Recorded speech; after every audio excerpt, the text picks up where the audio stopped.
η οποία έχει κερδίσει πάρα πολλά εκατομμύρια. Η βιομηχανία αυτή τα μεταφέρει, παρά το γεγονός ότι αυτό απαγορεύεται ρητά. Δηλαδή, απαγορεύεται η μεταφορά αυτών των χημικών, όμως απαγορεύεται και η παραγωγή.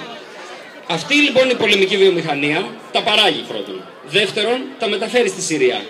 Τρίτον, ενώ απαγορεύεται η μεταφορά τους από τη χώρα που με κάποιο μαγικό τρόπο τα κατέχει, πάλι μεταφέρονται και καταστρέφονται απλό. Αυτό λοιπόν κοστίζει πάλι 250 εκατομμύρια ευρώ, το οποίο δίνεται σε εταιρείες. Έτσι. Δηλαδή, είναι επομένως μια διαδικασία στην οποία αν είσαι πολεμική βιομηχανία δεν μπορείς με τίποτε να χάσεις. Είναι δηλαδή μια διαδικασία στην οποία με την καταστροφή πάντοτε κερδίζεις. Θα έλεγα ότι όσο μεγαλύτερη η καταστροφή, τόσο μεγαλύτερο το κέρδος. Πού θέλω να καταλήξω σε αυτό?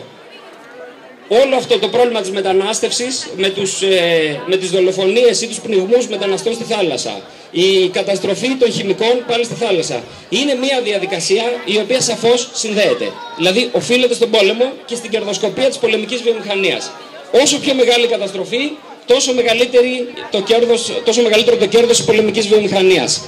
Επειδή λοιπόν όλοι αυτοί σκέφτονται μόνο με όρους οικονομικούς, αυτό που εμείς μπορούμε να κάνουμε είναι να τους κάνουμε τη ζωή δύσκολη. Όσο πιο πολύ τους κάνουμε τη ζωή δύσκολη, τόσο πιο ακριβό είναι για αυτούς αυτό. Επομένως δεν έγκυται σε μια διαδικασία με νίκητες και ηττημένους, δεν είναι μόνο αν θα μπορέσουν να το κάνουν ή όχι. Είναι ότι όσο πιο πολύ τους ζορίζουμε, με όποιο τρόπο μπορούμε, με αυτό που κάνουμε τώρα, ελπλό, με άλλα αυτά. Όσο πιο πολύ τους ζορίζουμε, γίνεται ένα επισφαλές εγχείρημα. Άρα επομένως είναι ακριβώς και άρα δεν είναι επικερδές. Άρα επομένως νομίζω ότι όποιος κατάλαβε, αυτό που πρέπει να κάνουμε είναι να τους δείξουμε να καταλάβουν με δικούς τους όρους ότι αυτό το πράγμα θα γίνει πολύ ακριβό για αυτούς. Σας ευχαριστώ.